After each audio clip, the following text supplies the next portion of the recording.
Good evening, ladies and gentlemen. Welcome to Real Talk. Tonight, myself and my co-host, Bathtime, are going to be discussing Mel Gibson's The Passion of the Christ. And I just want to apologise. We were due to start at 9:30, but because of the Bayern game, we kind of got sucked into that. Apologies if you've been waiting a bit long. Yeah, this is completely my fault because I decreed that this game was an all-time classic and that we should watch it. So, I'm sorry, Bilal. I know that you wanted to talk about Black Jesus and so on, but that was just what. I mean, fuck Arsenal, man. But what a game of football. Camavinga, you're a moron. Yeah. I don't know. And Jude Bellingham, excellent performance. Like, that's a superstar. Did he play well tonight? I didn't get to watch the whole game. So. Yeah, no. Do you remember last week I said that, like, as much as I love McTominay, you just can't compare him to Bellingham. I felt vindicated watching Bellingham tonight. He was fantastic. All right, okay. Religious questions. Big up Bilal, big up Rich as well. Sorry we can't come and join you to whinge about Harry Maguire getting banned for saying naughty words. But do you know the difference between Isa and Jesus, Tyrone, i.e. the Islamic versus the Christian portrayal of them? I just know that in Islam, they just see him as like one of the many prophets, whereas in Christianity, he's seen as like the Son of God. Yeah, so like Islam is like, I might have this wrong, but it's about 500-600 years after Christianity and so on. And Jesus is seen as one of the prophets who was taken up. He was a man and he was taken up to heaven, literally to sit behind the right-hand side of Allah, of God. So this is why, like Judo-Christian, this is why they're all called like the faith of the book, like the Jews, the Christians, and the Muslims. They're all kind of it's all kind of linked and so on, and obviously there is no Islam and there's no real Arabs in this part of the well, I mean, it's more Europe than the Middle East. It's the Middle East now, but there's been no Arab conquest of the Middle East. So at this point we have, like, is it Zoroastrianism that is the sort of pre-runner?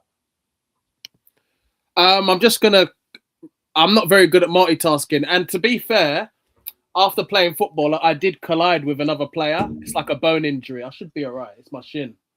Oh, do you wear pads? Or you don't wear those stupid postage stamp shin pads, do you? I didn't put any shin pads on tonight. Why? Oh, it's five-a-side, I suppose. I never wear them. I wear them in five-a-side and everyone laughs at me. I don't like wearing them. But I'm fine anyway. I've got shins. I've got a very, very low tolerance to pain. Oh, I'm fine. Well, my shins are quite tough, so I'm good. I'm not. This is why I really kind of like feel affinity with Didier Drogba. Is that Didier Drogba? I think he was genuinely in pain whenever he went down because really. Because when I go to the dentist, I have to basically argue with them about the fact that I need more painkillers than a normal man. That I'm like, I've got a really low, what is it, pain barrier or whatever. I hated Drogba, not as a player, but anytime he went down, I used to cuss him. I get it. I hate the fact he relaxed his hair. Like, I've continued that in with my dislike of Lamine Yamal. But I sympathised a lot with him for being in pain because I saw myself in him. Fair enough. No, I just felt like he was just wasting time, and it used to like waste time during the games. But that's enough about Drogba anyway. Well, this is quite interesting, actually. You know, I'm very interested in religions. Have you seen Bilal? Are you, if you don't mind, I'm assuming, are you culturally Sunni or Shia? And are those differences, like, does that difference come, like, I've never heard that this is that, like, God changed Jesus into a clone or whatever it is and allowed him to be crucified. Jesus will... Oh, is this the Magi? I know the Magi's already here, isn't he? I love origin stories. Well, I heard a theory that Adam was more of a clone I mean, No, Eve's the clone. Eve. Sorry, I meant to say Eve. Yeah, because of the rib, innit? Yeah. Well, I mean, what's always quite interesting is that is I don't think it's stressed enough. Like you have something later on called the Renaissance, right, which everyone's heard of, the rebirth.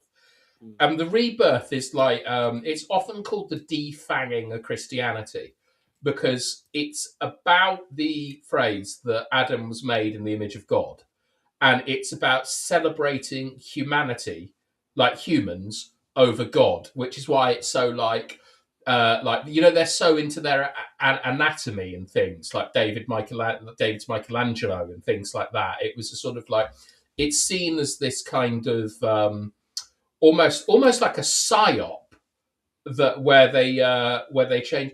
Oh, Shia titanium, Bilal. Sorry, it's always mm, interesting one. It's all about the difference in the succession of Muhammad. That Bilal, Tyrone. mm. Um, like my Buddhism is shit, by the way. I don't know anything. All I know about is Christians, Jews, and Islam. I don't know about any other religions. Do you? And voodoo. Um, I find Buddhism and Hinduism quite similar, quite interesting as well. The kind of belief in reincarnation, that this isn't our only life. I like that. I like that belief. Yeah, that's like because you're quite. I wouldn't say connected, but you've got like a big interest in the East, haven't you? Certainly I off some do, yeah. photos you sent me today. Yeah, big up Phuket. Yeah, man. Yeah, it's good. The other one that I really like is like I don't know if you'd say it's a religion, but I've always been well into Ragnarok and Norse myths. I think it's similar to reincarnation, this idea of cycles. Mm. Um, but I don't know a lot about Buddhism and Hinduism beyond Indiana Jones and the Temple of Doom. Like, I can't say I'm an expert on it, but it's always religion was always like a subject that I liked in school, and everyone else was bored of it. They hated it, but I didn't mind it. yeah, but every look, basically, right? What you have in life is you have number one, you have religion. Number two, you have politics. Number three, you have culture. They're all downstream of each other. So, like, religion is where you get morality from, and politics is basically just morality and laws and things. And then from politics, you get culture coming out. So it's like if you think of something like I don't know, like gay marriage or something, which used to be quite a big topic, you'd think that's political, but it's all coming from religion. And so I think to have like an understanding of the world, you kind of have to understand the big three religions, as it were, like to really kind of understand how things work. What this is, oh God, we've got a lot of blasphemy going on tonight. I'm just reading all the comments. It's quite interesting. Yes, yeah, but I really, really like the Epic of Gilgamesh, which is like I think one of the sort of founding tales of Zoroastrianism. Um, and I like ancient Mesopotamia, but I've never really got to grips with Zoroastrian because obviously, like my middle name's Darius, and there is that's not just because my dad and my grandfather were well into ancient Greek history, is that there is a very tenuous Persian connection in my family going back to Mesopotamia and things like that. But I don't claim to be any of these things. Like, Darius is more a sort of Polish Catholic name to me than I'm more connected to that part of the Catholicism. Oh, it's very big in America as well, Tyrone. Mm. Jesus will return to Earth. I've heard a lot of stories about this Dajjal. Apparently, the Dajjal is walking amongst us right now. No, I think that's different. I think that's the Magi. I think so. What my understanding is, and I might have this wrong, is that there's loads of prophets in Islam, and there's a secret one who is with us at the moment, but he has to wait for Satan, the Antichrist, to be defeated, and Jesus is going to sort of come back and help with that. But until then, the Magi, which is the one that lives among us, is gonna like remain secret. That is my understanding of it, and it is basically completely based on the plot of Dune. So I might have but that wrong. are you saying Satan and the Antichrist are one and the same? Because I'm sure they're different. I think they probably are different, but they're used interchangeably. Okay. I've been challenged to say a famous Zoroastrianism is. I mean, obviously, Bridge to Zarathustra is one, but am I wrong in just? Is this a cheat if I just say Zoroaster? I'm not sure. Are He's you the aware? founder. Are you aware of the difference, like between the devil in Christianity and the one in Islam? Do you know about that? No, not really. So Um, basically, in obviously Christianity, they say that the devil was one of the fallen angels. He was an angel, the highest amongst all the angels. oh, However, right. This depends if you're talking about like the Gospels and the Old Testament, or if you're talking about Paradise Lost, because I am very familiar with Paradise Lost. well, in Islam, apparently, they say that God had a few creations. So he obviously had he's created humans, but they came after the jinn and angels. Yes. Angels made of light, jinns made of smokeless fire, and Yeah. the humans made Like of flame. genies, isn't it? Yeah, basically, yeah. But basically, apparently, in Islam, Iblis, as he's called, was allowed amongst the angels because he was like one of the best. He was basically the best jinn. He was holier than holy. But then He was when Robin Williams. yeah, but then when Allah created Adam, the angels basically bowed to God's new creation, and the devil wouldn't because he had this pride in his heart, basically, and that's when he was like struck down. So it's completely different to like the Christian version of the devil. It's quite interesting, though. No, it is. I genuinely like it's. It's not for like sort of moral reasons, but I think I've said before that I'm absolutely obsessed with origin stories. Like I think religion is for someone who's like creative and is interested in like like basically imaginary worlds. I think that religion is really interesting in it serves the function of where do we come from, where do we go, and how should we live. And a lot of the time I interpret stories in that kind of way, and I just think it's incredible. According to Sunni Islam, Mahdi and Jesus will come to defeat Dajjal. Right, but Okay. I thought the Shias thought that the Mahdi was already here, Bilal. Like, don't worry, it's just us three. If you get something slightly wrong, like no one's going to come and have a go at you. And religion is obviously a touchy subject to a lot of people, which is a shame because it's no one ever talks about like the interesting parts of their religion. Like, do you know what I mean? Like, I think it's really interesting that from what you've told me, in like Judeo Christianity, the devil falls because of temptation mainly, and that's how he works. Like he falls because he wants a bit more. It's kind of like it's more like jealousy. Whereas what you're telling me in Islam, it's more about pride, hubris, and I think that's really like that's a really interesting way to sort of like view the differences between Christianity and Islam through that lens of sort of like when I read Lord of the Rings, which at its heart is an extremely Catholic work. I see it as mainly a kind of parable about temptation.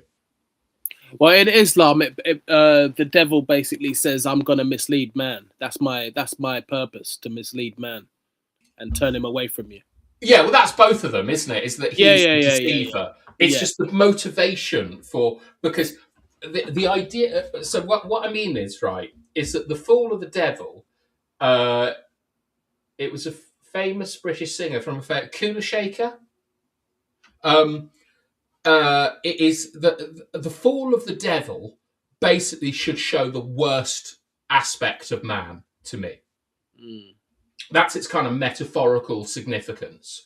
So, like in Catholicism, it's jealousy and envy is basically what, and it's it's sort of like jealousy and envy of man. It's wanting. It's in some ways it's ambition. So like when you think of things like Slytherin in Harry Potter, which is Yeah. it's defining nature, and why I would be in Slytherin is ambition, right? But you know what? And Yeah, it's really strange though. Voldemort, basically, that's what you imagine Lucifer to look like. no, Really? not at all. Really? Lucifer is sexy as fuck in my head. No, he is, because I'm massively influenced by Paradise Lost. You know how like I've we not say, seen that. it's a book, it's a poem, not a fucking film. Okay. It's sorry, shouting. You know how You've got we to say, explain yourself better. I don't know what you're talking about. let me finish my point. Like, you know how we say Christopher Marlowe, we rate more than Shakespeare, but we still like Shakespeare. Yeah. I rate Paradise Lost to be the greatest piece of art that United Kingdom's ever produced. Okay. Right? It's written by a guy called John Milton, who puts himself in the fucking book, and it completely recontextualizes the role of Lucifer. And it's about Lucifer after they've been kicked out of heaven, living in pandemonium, and he is the sexiest, most charismatic person ever who comes up with this plan that he's going to fuck up Adam and Eve and he's going to take back what is theirs. Okay. And then throughout the book, you see how weak he is and how out of control he is. But it's within like there's a great because it is one of the hardest books I've ever read. Like I had to read it with a guide because it's from like 1400s and things like that. It's absolutely unreal. If you can get like a sort of 30-minute YouTube version of it or something, you will see how that characterization of Lucifer has become one of the great kind of portrayals of a villain. Like, I think, have you played Red Dead Redemption 2? No. Okay. I'm trying to think. Heart of Darkness, I haven't seen it, but I think that's based on Paradise Lost. Like, Paradise Lost is absolutely incredible, and I can tell you that the devil in the Passion of the Christ is 100% the Lucifer from Paradise Lost. Well, he might have taken inspiration, but well, no, it is that is the portrayal of Lucifer from Paradise Lost, without question. The mind is its own place, and in itself could make a heaven of hell, a hell of heaven. That's quite interesting. Yeah.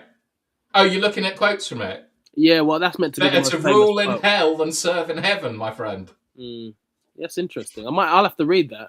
Honestly, right. I would suggest actually that I'll send you some resources afterwards because it's not easy. Paradise Lost, like it's actually something that you kind of need some school books for and things. It was banned, wasn't it? No, that is the Salman Rushdie book,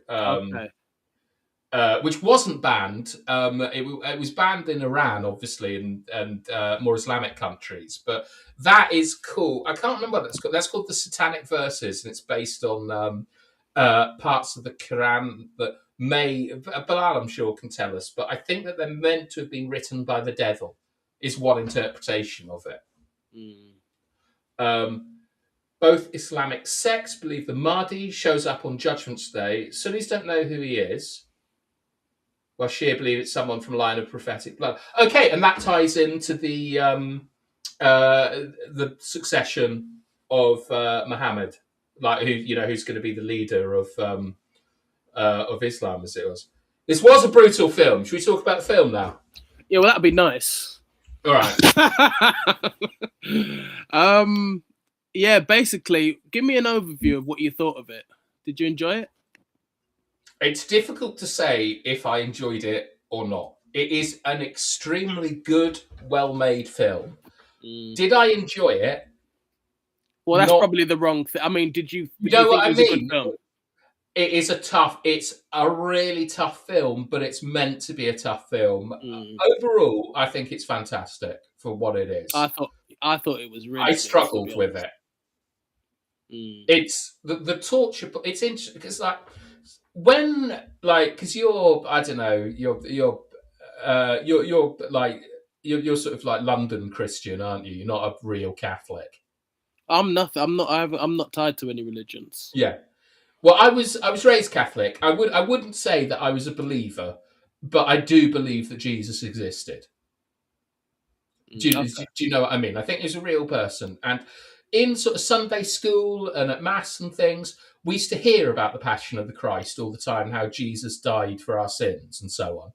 And I think that this film shows what he went through to die for our sins. And I can understand that if you are deeply religious, this is fucking out of this world, this film, because it's almost pornographic in the violence. I know a lot of people who actually shed tears watching this. I was upset watching this because I think I've said this before, that I get really worked up when I think something's real.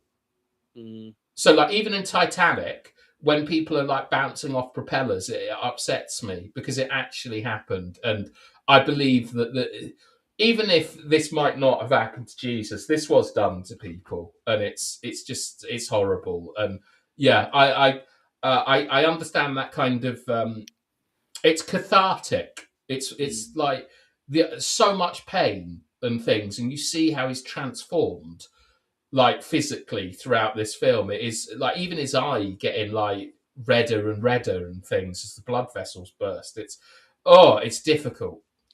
Yeah, I mean, perfect casting. Brilliant, brilliant actor. What, Cazal?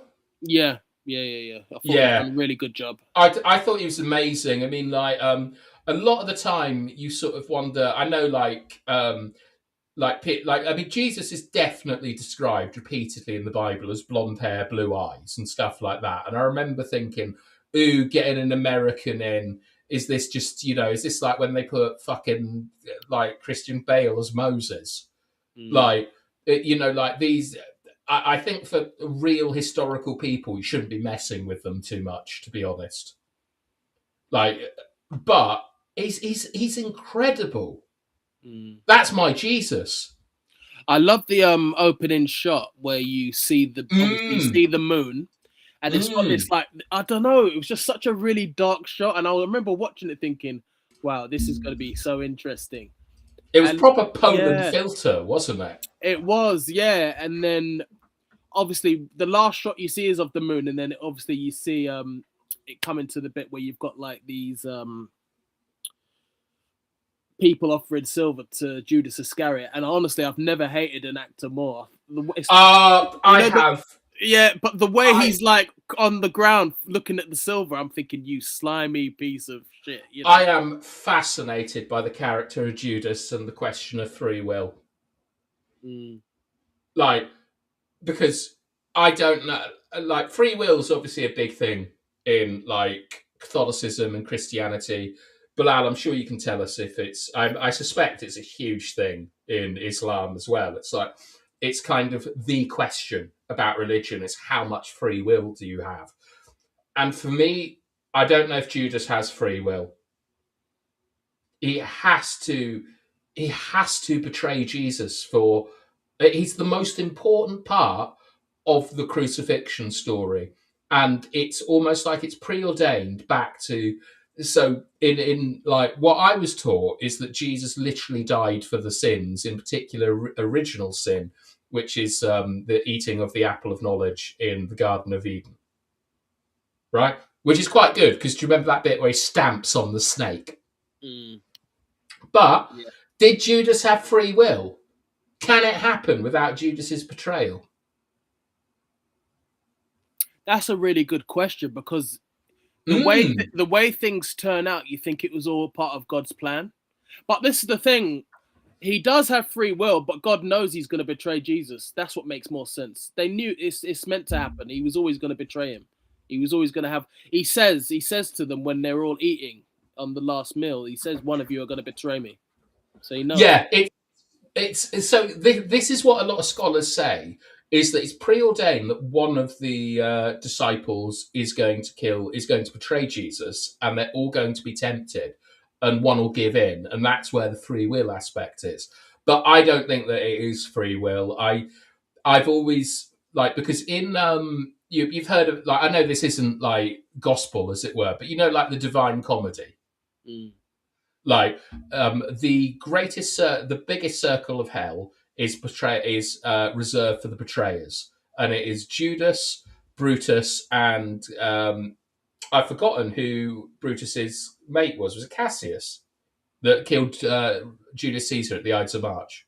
Might be Cassius. Yeah, Might be. might be. Uh, I haven't done my classics for a long time, but it's I've always kind of had a soft spot for Judas because I don't like pure black and white villains, and I don't know how much of his fault it is.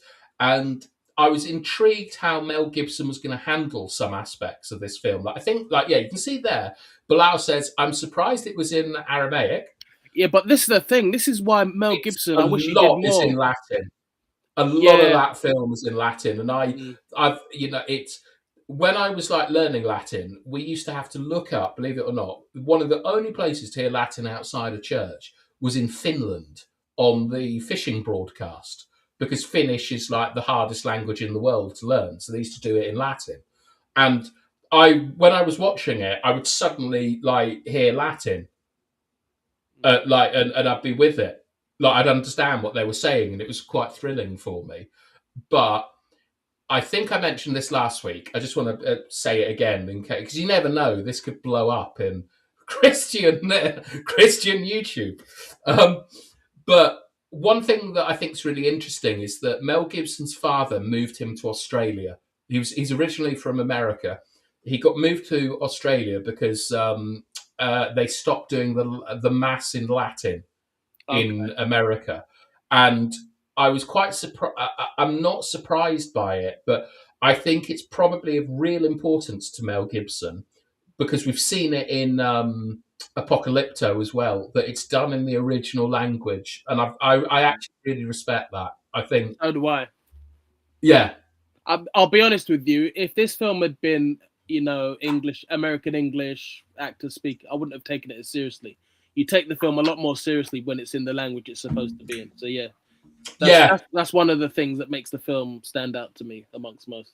The thing that makes it stand out for me is the detailing of the costumes. Mm. Like the Pharisees, man, Yeah, brilliant. I mean, they were just, you can tell, they've got all this money, they're all elegant, they're all dressed better than anyone else. Yeah, Yeah. like sort of Greek Orthodox, isn't it? Like Mm, I know that they're sort of Jewish, but you can see that's been researched, and you can see a mm. lineage all the way to the Russian and Greek Orthodox versions of Catholicism. I think, yeah, he got a lot of hate for this film. Let's be honest, though. Did he? Yeah, he got a lot of people didn't like Gibson after this. Yeah, Well, look, yeah, he said it. Bilal's just said it as well. Yeah. I mean, my understanding is that Gibson is a massive anti-Semite, and beat up his girlfriend, and all that kind of stuff, and it's to be honest, it's almost impossible to do the crucifixion without leaning into anti-Semitism, Mm. because I don't want to encourage all of these tropes, but all this stuff about like the betrayal of Jesus and the Jews killed him and things like this is all where it comes from. And I didn't realize that because I'm not part of the Corby Catholic community anymore. But I believe that they all quite liked this film when it came out. No one had any issues with it. Mm. Like, why did people not like Gibson after this? They didn't like the portrayal of the Pharisees as the villains. Yeah, it's interesting how they do Pontius Pilate in this. I like it actually as a portrayal. I want to get to how Lucifer's portrayed. Absolutely fantastic actress. So sexy. Yeah, fantastic. But this is the thing, though. The first time I watched it, I couldn't believe. Looking back now, it seems silly, but I was really unsettled watching it. Yeah, because it's so sexual. No, it wasn't that. You just see the evil. I just see I don't look at the sexual side of it. That's the bit that makes it. It's because it's temptation. I know what you mean, but I wasn't thinking that. I think it's the bit. I tell you what, the bit I didn't like was the portrayal of the devil children. That bit was really unsettling. Oh, it didn't land for me. It did for me. One of them says something in English as well. Really? You must have Yeah, I imagined think that. they said betrayer, and I was a bit take like Oh, the children. You're talking about the ones chasing Judas, you mean? yeah. Oh, yeah. That I didn't like that bit. I'm talking about when the devil is watching him like being tortured and the devil's got this little demonic child. Yeah, okay. I That mean, was yeah. yeah, that was awful. That was freaking night. That was a nightmare. That was Well, awful scene. it's when I was watching this, I was thinking, do you need the temptation of the Christ for this to work? And I think you actually do, like a prequel. Um, Mm. because we know instinctively what the devil is, and we know he's there, but I don't think it's like he's a kind of pervert in this, as Mm. opposed to someone who's actively tempting Jesus. Mm. Like, do you understand what I mean? Is that like he's there and it's scary and it's this idea of evil, but I wondered if you got the opportunity to do this again, if Mel Gibson would have him have a more active role in things like when Barbarous the murderer is picked over Jesus. I think he Um, got it spot on. To be honest, I think the way he did it was the right way to do it. Maybe I Have just think have I Satan on the outside looking in. yeah, but I see the thing is Satan is the great deceiver, and he doesn't deceive anyone in this. He enjoys it, and then Jesus dies. He said, "Oh, I've really fucked up," and starts like, and then he gets done. There's nothing there about save yourself. Your father has forsaken you. Like these people don't love you. There's no like he's just he's it's I know what you mean in terms of it's well done because you put your fears and your interpretation on him. Right? He's very snake like and I think slithers yeah. and The thing things. is, the devil is the devil wants him to kind of turn away from the father, and Jesus doesn't do that. So he loses in this. How He yeah, but doesn't win. how is that expressed? Is that your interpretation or is that the definitive interpretation of it? Don't you remember? There's a scene where he's in this like bottomless pit, the devil, and he's screaming because he knows he's lost. Yeah, That but was that's really the good. ending. Mm, Like there's like the idea of temptation I don't think is very well done in this, to be honest. I think it relies on the fact that you understand sacrifice and temptation from the background, and I mean look, the thing is that this story underpins 90% of like films that we make in the West. You know, the resurrection, like just RoboCop, The Matrix, Luke Skywalker. It's all the same bloody thing. It's this story. mm. So I don't know how many layers you need to put in because this is the sort of foundational layer of of Western storytelling, basically. You've got to be careful with this story, though. You can't do something that's going to undermine everything. You've got to be really careful how Well, you do it. there are some bits in it which are not in the gospel, as far as I recall. Mm, Like the temple exploding and the holy of holies being ripped apart, God crying, and like showing like the Old Testament God turning up for 10 minutes was not what I was expecting. I like the sort of the revenge on the Pharisees and so on. mm, A literal snake is a very risky interpretation, to be honest. mm, Like there's a lot of like pretty clear and definitive lines here that a lot of people would say are ecumenical matters, which is fine because it's not a homily, it's not it's not mass or whatever it is. You have to remember that this is kind of it's in some ways this is actually quite similar to Hamlet, where mm. it's about recontextualizing an existing story. But I just think for me, the devil is there's a little bit too much of it's on you. I mean, we don't. The only reason we know he's the devil is because of like I think you see a louse or something come out of his hand and his dirty fingernails, and then you see the snake, and then after No, it that, comes out of his nose, doesn't it? yeah, but yeah, Mm, you're right. It does, but those are the only actual things you can say. Oh, that's definitely the devil. But the fact you know he's the devil even without it, like fucking Slim Shady over here. Like I think it's a really, really good portrayal. But when I think about it, I do think there needs to be more temptation in this film. I don't know. I think you're overthinking it, but everyone's different. No, it's because that's the most important part of the story, is that he can save himself, but he doesn't. He sacrifices himself for us. Well, And also, it's about faith, though. He's got faith that it's all going to work out in the end. He's got faith in God that things are going to work out, and they do. it literally says he's been forsaken.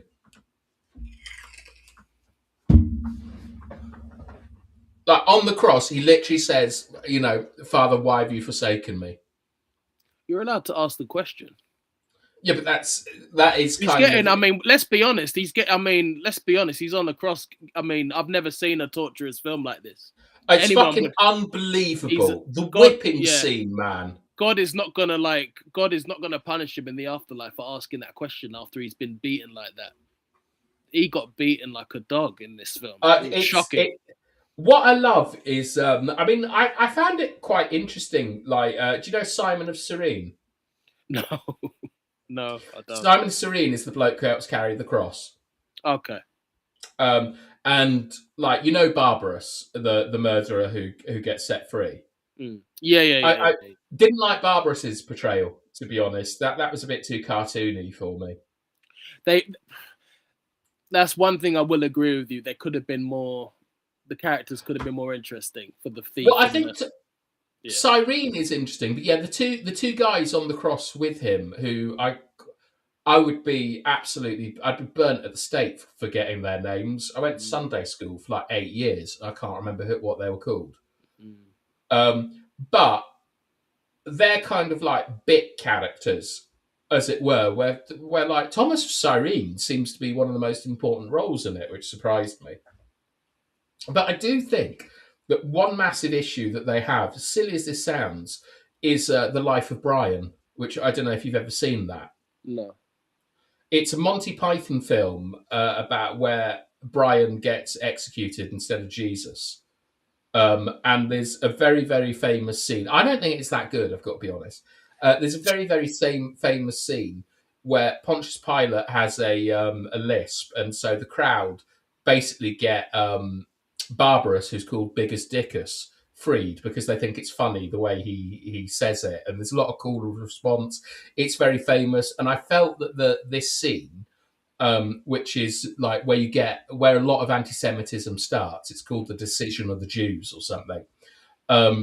I feel that they really brushed over it in terms of how could you pick Barbarous over Jesus. It's mad how people can just take the piss out of Christianity so much, isn't it? Whereas other religions kind of don't. You don't get that with like Islam, for example. But Christianity seems like fair game, unfortunately.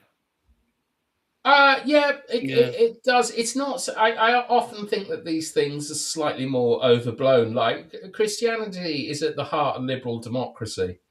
Like and liberalism and things like that, and I think that in order to sort of have like violent reactions to it or to gatekeep it, like specifically around blasphemy laws, I think is against the spirit of it. Like Jesus is someone who is meant to preach like loving your fellow man and all that kind of stuff, and when I see things like what it's been used to do to like the gay community and how it's like politicized beyond belief these days, and you know, you see things like arguments around abortion that end in people's murders.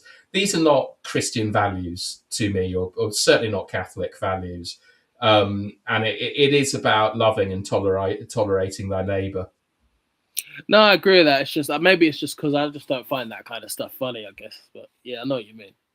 Like, no, I think everything is perfectly fine to make fun of. It's about the intent of it and things. Like, because to me, this is my farming side coming out now. Jesus has always resonated best as me as a stand-up comedian, because Honestly, the story of the parable of the sower. Imagine explaining to a bunch of farmers and agricultural society that you're wandering around throwing seeds about. It's fucking ridiculous. No one would ever do that.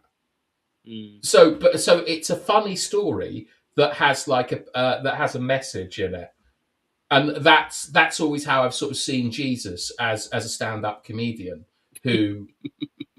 That's right. I'm not. Don't hit me with blasphemy laws, boys. But that's always how I've seen it. Is that he connected with like humour Mm. to different things, and like I also like the idea of the feeding of the 5,000, where he just organised it, and he was like, "Have you got any food?" Someone's like, "Yeah, I've got some fish." Cool. Do you have fish? No. Give him some fish. I've always liked that. Like there's like an orchestrating stand-up comedian.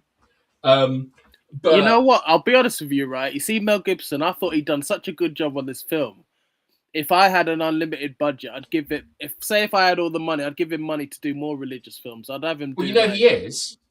no, but I mean, I'd give him the money to do like the Exodus story, like Moses and stuff. I'd give Oh, him the okay. money to do that because he's I so good don't at it. think he's that up for doing Jewish liberation stories. To be honest, from my understanding of him.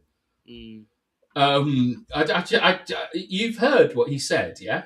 He's a crazy guy, but I like his Yeah, films. I like his that's films. that's how I feel. Is that like there's the argument about the artist and the art, and it's like I really really like Michael Jackson's music. Mm. Do you know what I mean? I love the books of H.P. Lovecraft, and they might all be bad people, but I still think it's okay to appreciate the art. To me, I don't know. I love Michael Jackson. I'll never say a bad word against him. I mean, I think the paintings of Hitler are fantastic. I'm just joking. Never actually looked at them, to be honest. But like, do you know? Maybe Ryan Giggs is a good example. I will forever love Ryan Giggs, but morally, not a fan. Mm. Like, I can't not get goosebumps watching what he did to Arsenal. I just, yeah, we were never the same team when he wasn't playing. Unfortunately, that's the thing. When he wasn't on the left, we were just so ordinary. And that's how you know he's a good player. Yeah, he was like a proto Gareth Bale. He Yeah. was Moses to Jesus Bale. See, Bale, I know why people reckon he was a better player. Pace, power, I get it. But as a dribbler, pure skill, Giggsy for me. They're different. Better Giggsy close, is balance and close art. control. No, Giggsy moved like water. Better dribbler. Yeah, exactly. Do you think that's where dribbling comes from? The idea of water, like getting through the cracks. I think so. Yeah, I think that's. No one ever talks about that. I've always loved that idea of like a dribbler is someone who erodes a team. He finds the gap, he gets in it. Like you don't, football YouTube is a load of bollocks now. But like I'd love to. There's some more poetry coming to football again. Speaking of Jesus, I always thought Jesus would have been a better player, but he's quite ordinary, isn't he? Yeah, pretty poor on crosses. Oh God. Oh, yeah, that's a good one. Thank you. But I think that what we should sort of draw a line under is the pornographic nature of the violence in this. Well, you didn't like it. I think it effectively conveys. I think it very effectively conveys its point, and so I think it is. I think it is warranted. I think it Look, would have done the film a disservice if it had been yeah, toned down. I think it had to be like that. yeah. So I'm not. Yeah. I think you have to feel. I mean, it's after a bit, I think you get a little bit desensitized to it, and it becomes more like iconography. Certainly, when he has the crown of the thorns on, like you then begin to recognize more sort of religious depictions of Jesus with the cross and things. But when he is surrounded by the Romans and they are whipping him, and you see it on his skin, it is wild.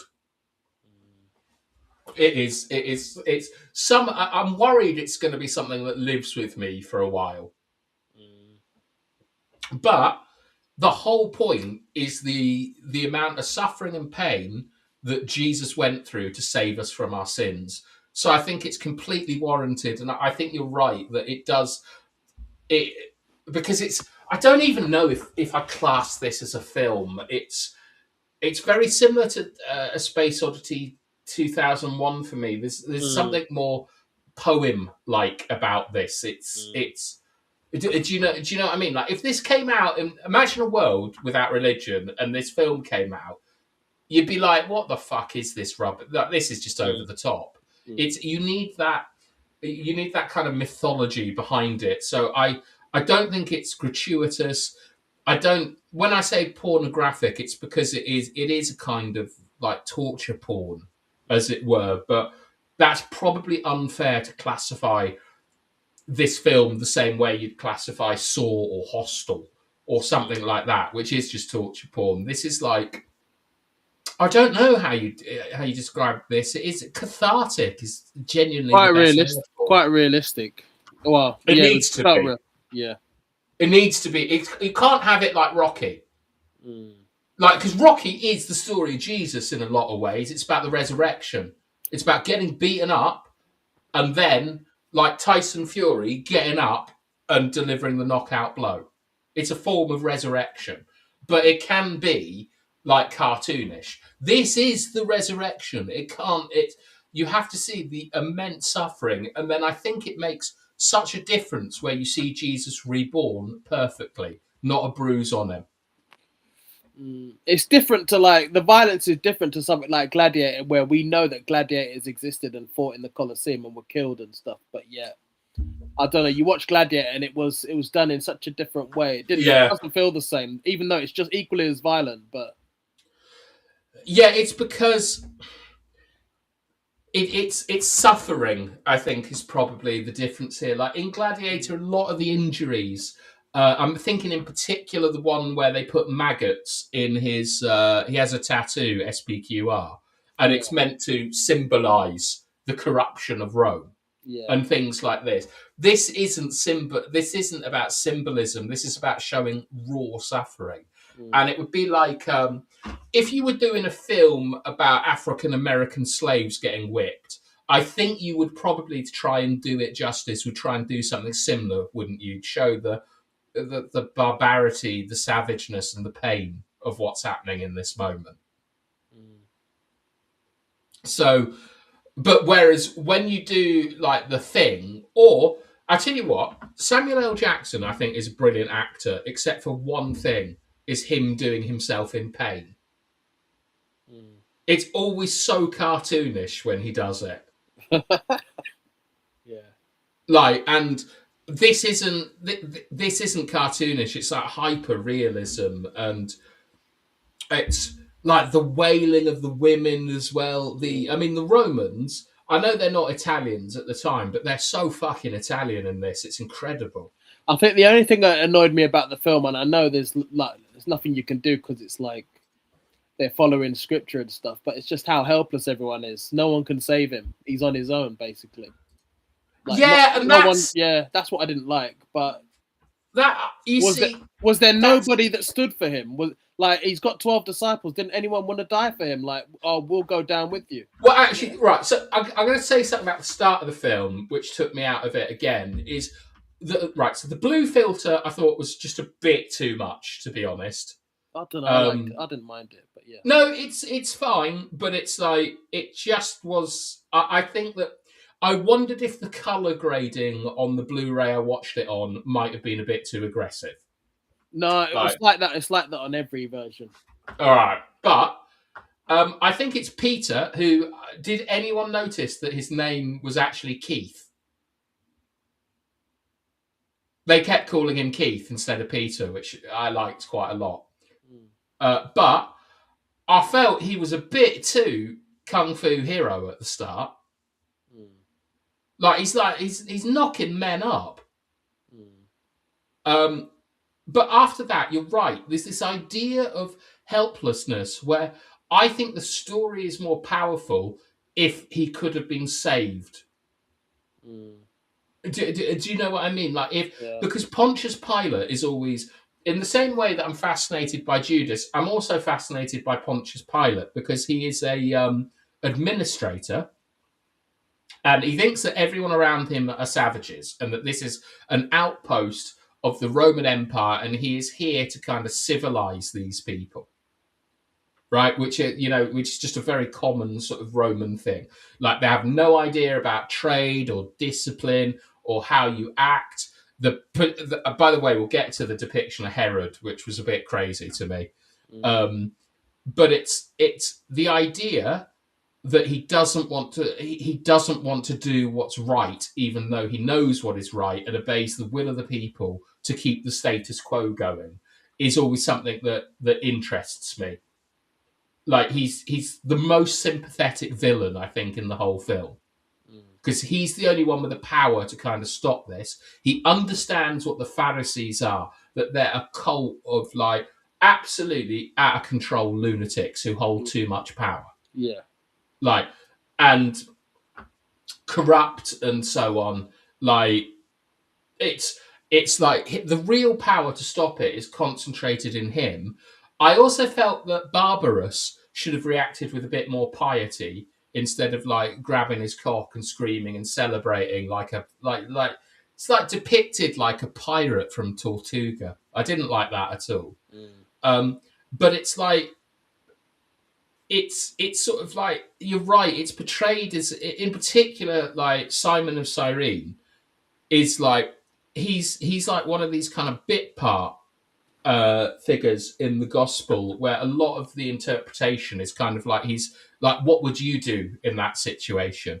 And in this, he's a bit pissed off that he has to do it, and then he's the one who shouts stop and things like that and tries to get them all to stop and things. And it's when he does that, it shows that the Romans aren't actually in control of the situation and it can be stopped. But I felt that bit it's more like a sort of like a roller coaster, where, you know, when you're on the roller coaster and you can't get off it and it's just chug, chug, chug, chug, chug, and you're going up to the top.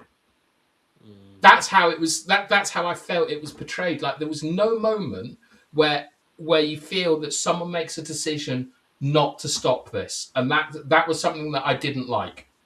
I think that there should have been lots of opportunities for an individual to step up and be able to say, right, let's extract Jesus, let's get him out of here, and stuff like that. But they were too weak to do it. Do you get? Does that make sense? Yeah. Okay. But I also think that's kind of the implication that I think that Gibson was going for. But I felt that should have been a little bit stronger. That there could have been someone to stop this, and he's taken, in my opinion, the easy way out and just put it on Pontius Pilate. Well, I don't think your review's that harsh. When I mean, you listen to some people, and some people basically called it like a 2-hour snuff movie. You know, so everyone's different. Like some people liked it. I think a lot more people didn't like it compared to the people that did think it was. I really liked it. I just didn't know if I enjoyed it. No, well, I didn't. It wasn't. Enjoy is the wrong word. I thought it was made. I liked how he made the film. It was a hard. It's a wonderful piece of work, and it really is like. I think that what's come across a lot in the shows that we've done is that both of us really highly rate Mel Gibson as a director and filmmaker. Yeah, we do. Like Braveheart, fucking wicked. Yeah. Apocalypto, one of my favourite films ever. I think Apocalypto is my favourite one out of all of them. Ronaldinho, man. Yeah, but even that's a harsh reality. You know. But so is Braveheart. Like the hung drawing and quartering. There's always there's always a Jesus element to it. And like I think Ronaldinho in Apocalypto gets stabbed with a spear, and he's going back to rescue the mother and the child who are drowning. And you can read that as you know, sin and so on and things. And he's been chased by a devil figure, and you know, you get once again you get this idea of like savages being nobilized by Christianity, to be honest, when they turn up at the end, the Spaniards, the conquistadors, to spread Catholicism to to the. Are they Incans?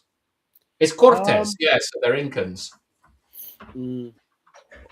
Or are they Mayans? I think they're Mayans. They're Mayans. Are they Mayans? Yeah, they're Mayans. Yeah. I'm more of an Inca man myself. I like Inca Cola a lot. It's very tasty. Imagine that though. Back in the day, they thought the eclipse. It was time to sacrifice. That's mad, isn't it? Well, when I've been to like Machu Picchu, a lot of Incan places, and it's just fucking wild. Like because it's crazy to me that was going on when we started Oxford University. I know. That's mental, isn't it? Yeah, that just shows why you need to. I mean, because do you know why that happened? Like, a lot of people say it's about religion and it's about like the sort of supremacy of European culture. All it's about is that basically 90% of the domesticated animals in the world live in Europe, and that meant we could stay in the same place. And the second thing is that we built trade routes from the Roman Empire. Yeah. And those are the massive differences, which is why I have a go at you and Bilal for being communists, because trade is what we need. We need capital circulating in order to get on with things and get stuff done, or we're just going to be lobbing heads off and like crying about eclipses. You need the whole world on the same page, and it's hard. It's so hard to do it when. Not always. There's a form of communism called Trotskyism, where basically it says it's okay as long as everyone else is capitalist. But yeah, no, I know you know. I just think that it's like you always. I think you have to be when you're sort of talking about religion stuff. I think now you have to be careful because it is used against a lot of different like marginal groups and so on. And I don't like. I believe in the liberty of the man rather than the oppression of the group. So I think it's important to bring up that about domesticated livestock and trade, because that is the basis of like Western civilization. But it's just mad, isn't it? It's like in Europe, Oxford was established and stuff, but then the Mayans were doing what they were doing, and it's just like, you know, you can just imagine as a European, you're going into the Mayan culture. It would have felt like going back in time, wouldn't it? Yeah, mad that. Yes, it's crazy. I think we're a lot more connected now, though, as people. Also with Africa and stuff as well. It's all about trade. It's like it's. So with the Incans, the Mayans, like maybe I'm not too sure, but I think this happened in West Africa as well. Is that due to things like geography and stuff, like tribes and cultures and civilizations were very, very isolated, and essentially they just went and like enslaved each other for like thousands of years. Whereas in Europe, if like some Dutch bloke like found out about how the best way to do crop rotation, it would be in France by the end of the year because we allowed free trade, essentially. And that's the issue, is that like the Mayans and the Incans weren't trading with other civilizations. And when they did, they got absolutely schooled by the Europeans. And this plays into the idea of Pontius Pilate, is that I think he represents that idea of European exceptionalism in this film. And I don't think it's a fair portrayal, because the Pharisees are basically portrayed as the kind. I mean, it's so anti-Semitic how they portray them, in terms of a small group of religious crackpots that have all the money and are controlling the media. Like, do you know what I mean? Like, that's the only interpretation I see from it. That's what he believes, though. Yeah, I know. And it's absolutely mad. But it's fine to have that belief, but to be Mel Gibson and then just tell everyone, absolutely crazy. But I hope he's changed, because I'd love him to start making films again, and I will definitely watch The Resurrection of the Christ when it comes out. I don't know if it will be as good, but I will give it a watch. I will do as well, because it's. I wonder what he's going to do with it, because he's doing it in 2 parts. And I wish he could just do it in 1 part. Is it going to be like Kill Bill? I hope not. He's gonna. Well, I mean, there's definitely going to be flashbacks. There has to be. Like, so, because the temptation of Christ is the most interesting. It's the most interesting part to me. 40 days, 40 nights in the wilderness, like working out who he wants to be and what he is and stuff. And I tell you what I didn't like about this film, Tyrone. Two big bits in particular. One is the stuff about him being a carpenter and the chairs. That was just stupid. Like, do you know where he builds a table and she goes, "Oh, this table's too big," and he goes, "Wait till you see the chairs." Oh, I was like, what is this? there could have been like, I think in the film there could have been some excerpts of like Jesus growing up as a boy. That would have been interesting. Well, it's very brief, isn't it? It's too brief. It's not enough. Yeah, but we don't really know what happened for that 30 years. We know about Herod and stuff like that, which brings me on to Herod, which I just couldn't believe what I was seeing. They made him gay in Bacchus. I was like, he's done the Jews, now he's on to the gays. Like, it was, I was a bit, I thought that was far too cartoonish. I do think that it's accurate for a sort of Bacchian cult, but it was just so out of place in the film that I was like, oh. I don't know. See, this is the thing, because I'm not like, because I don't know the scripture. There's some people who know the scripture inside out who say this film is 100% accurate, and then there's someone like yourself who will say, "Oh, hasn't been done right." So I don't really know. I can't say I've read the Bible cover to cover. Yeah, I haven't either. It's just I think that I think that what I'm talking about is I don't. It's so antagonistic. I think a lot of the elements. Like I think the Pharisees are probably portrayed almost 99% like correct in terms of what they're wearing and things. I think that Herod and stuff like that, it looks like a cult of Dionysus from Greece, and I think that it's probably really, really accurate. But it's in terms of the flow and the style and the tone of the film, I found the Bacchian stuff with Herod extremely out of place. And I think that it can only be interpreted as as a sort of like a diss on the morality of homosexuals, where they're portrayed as the sort of like pleasure obsessed, vapid, like tarts, really, who have absolutely no interest in what's going on and don't deserve to be saved by Jesus.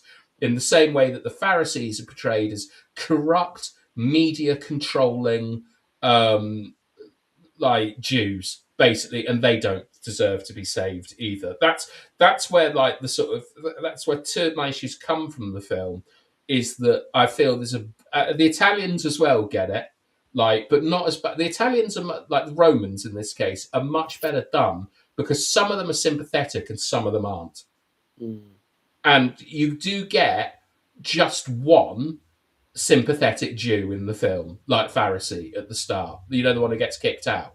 Yeah. Like I just feel that there's a lot of judgments in a film that is about a man who saves all of humanity from sin. I mean, Judas, you can tell he's got so much remorse at the end before he dies. Yeah. Well, I love Judas.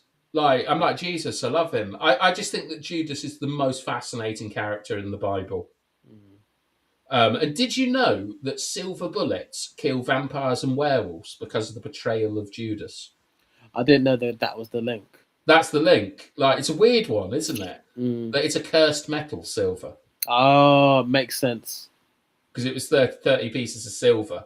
And also, I thought Peter was a little bit too sympathetic from the portrayals.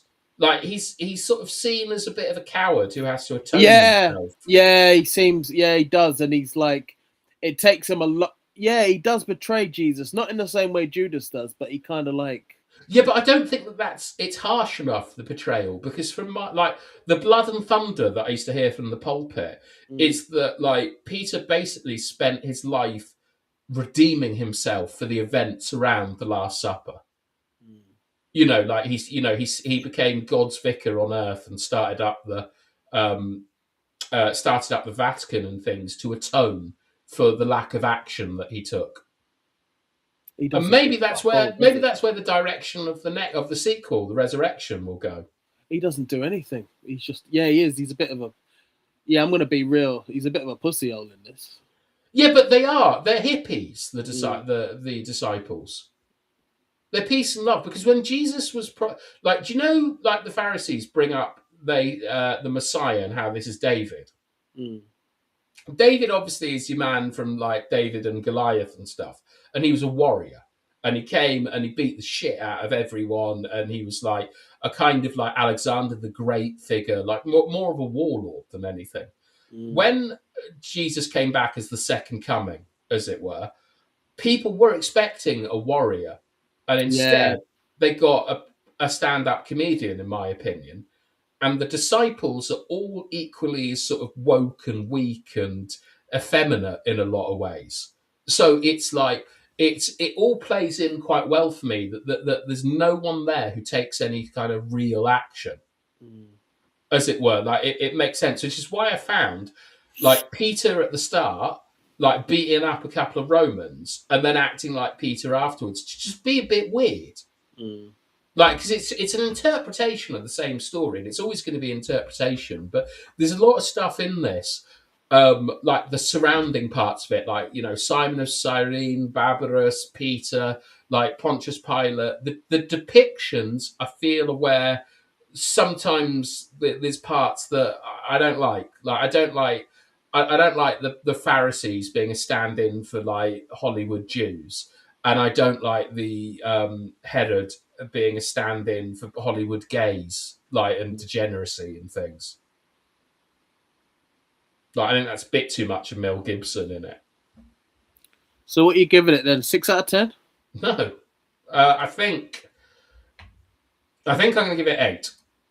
That's that's solid. That's one of that. I think it's probably the highest score I've given to a film you've made me watch alongside Interstellar. Oh wow. Um, I'll have to start recommending better films then. yeah. Oh, I haven't even thought about what we're going to do next week. Is it my pick for next week? Yeah, it is. What type of film do you want? I don't mind. I'm open. Let me just get the list up, because there was one that I thought about that I couldn't believe you hadn't seen. Okay, let me update this. We've done. Wow, check out all these films we've done. We've done 2001: A Space Odyssey. We've done Yeah. Interstellar. Yeah. We've done Paid in Full. Yeah. We have done Parasite. I love that. Yeah. We've done Passion of the Christ. We've done Enter the Dragon. Oh, for fuck's sake, Insidious. You made me watch that pile of bullshit. Yeah. We watched The Life of Pi. I didn't like that very much. That was your pick. I know. It's because of the one shot with the tiger, which is awe-inspiring. But apart from that, it was average. We've done All Quiet on the Western Front. Good film. We've done Indiana Jones. Very good, yeah. We've done The Thing. Yeah, that was amazing. I gave that a 9 out of 10, didn't I? We've done Seven Samurai. We'll have to do a retrospective show on that. Do you want to do a retrospective on that? We can. We've done Bubba Hotep. I know which film it is we're going to watch now. We have done Moon Man. Yeah, I like that. That was fun. Okay. Absolute cinema. Yeah, Moon Man's brilliant. Right, I picked the film we're going to watch because I saw a trailer for the sequel this week. Godzilla -1. Oh, for God's sake. Okay. It's really good. Honestly, trust me. I will watch really it. Good. I've got to be honest. I will watch it, but I'll be honest with you. I've always hated King Kong and Godzilla. But I'll watch it. Look, Godzilla -1 is a proper good film that is without spoiling it, because it's very like expressed. It is a metaphor for Japan rebuilding after getting nuked. Okay, cool. Right, he's in it, and it's well done, but it's more about the Japanese coming to terms with the fact that they lost a war, why they lost a war, and actually just growing up, as we've spoken about in off stream a few times. It's not. Bryan Cranston's in it. No, he's not in it. Right, I'm going to show you the trailer because you're looking at the wrong film. You're looking at Godzilla, King of the Monsters, or something. Godzilla. Why is Google so unreliable? Look, should I show us the trailer? Yeah. Yeah, put it on. Godzilla minus. Godzilla minus one. Okay. Right. Let me work this out. Can you see that? Hold on. Add it to this.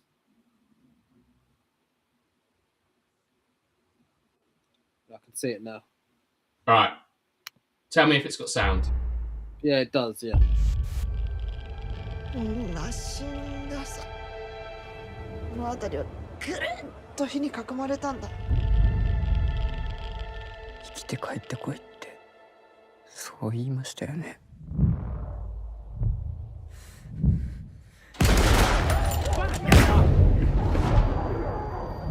あいつらは毎晩夢に出てくるんです。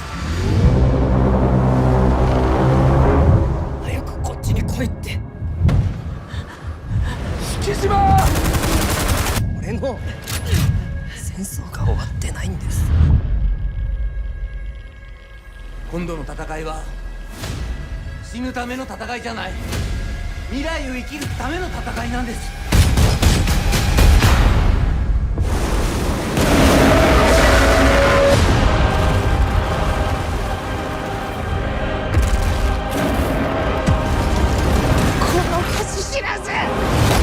自分人が抜けなせいでこのありさまだよ。許してください。こちらは差し違えてでも必ず仕留めます。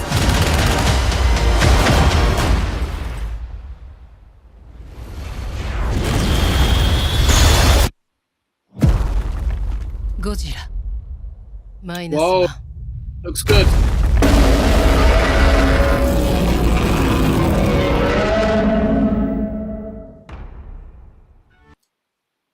That looks good, I'll be honest. Yeah, I like that. All right, it's that one. It's not the one with Bryan Cranston in it. That looks good. It's right. It's what it is. Right, is it's not a monster film of just smashing up a city or whatever. It's about the human story within it and so on. And it is, as I'm fairly sure you'll have noticed, that when he does his explosion, it looks like a nuclear bomb. That's it's about rebuilding in Japan things. It's great. I think it's on Netflix. I love Godzilla, and I remember me and Yabba on the United Agenda on one of the rare times we agreed on something. It's the best Godzilla film by a mile. Oh wow, he's seen it. Okay. Yeah, Yabba loves a bit of Godzilla. Okay. I think once one of my favourite things I ever did on the agenda was our New Year's Eve post. Was just a picture of Godzilla saying Happy New Year's Eve. Those were the days. All right, so yeah, next week is Godzilla. -1. How can you follow up Jesus with Godzilla? It's mad, isn't it? Yeah. Our films are so random. Yeah, it's good. It's honestly, it's the best way of doing it. Don't worry about it. I've actually got a few more on the list that I want you to watch, but yeah, I'll talk about it after I've ended the stream. All right. Well, yeah, no problems. We can add them to lists because I forgot Godzilla -1 was on the list. Then I saw the trailer for the sequel the other day and thought, oh, we should watch that. All right, should we pack it in here? Yeah, it's been a really good discussion. I need to read that. Oh God, I forgot the guy's Paradise name. Lost. Yeah, I need to. I'm gonna actually look for that online. I'm gonna buy it. Let me see if I can find a YouTube video on it that won't spoil anything. But is worth looking at. I'll probably send it later, but I've just had a look now, and all of the videos are about how to read Paradise Lost. Okay, cool. Because it is proper hard to read. Yeah, probably. Yeah, I can see. Yeah, it will be. Yeah, like look, before the first videos come out is, I finally read Paradise Lost. Here's some advice. Oh, fuck off. No, I know what she means. I know what she means. Oh. Um, Yeah, I'm looking forward to it though. It's amazing. I'll tell you what, the easiest thing is, have you ever heard of a book called His Dark Materials? His Dark. No. The Golden Compass. It was a film that came out years ago. I've watched The Golden Compass, yeah. Right, The Golden Compass is a kid's version of Paradise Lost. Okay, cool. Like, that will give you a lot of the idea. Like, with basically whoever... is it Daniel Craig? Daniel Craig was in it, yeah. Daniel Craig is Lucifer. Okay. And stuff like that. It's not a beat for beat, but it's based on his Dark Materials is based on Paradise Lost. It's probably if you like, even though that film is shit, if you like the introduction, if you like His Dark Materials, you'll love Paradise Lost. All right, cool. I've got to go, Tyrone. Same here. Thanks for everyone who tuned in. It's been a really good discussion. We'll see you next week. Thank you.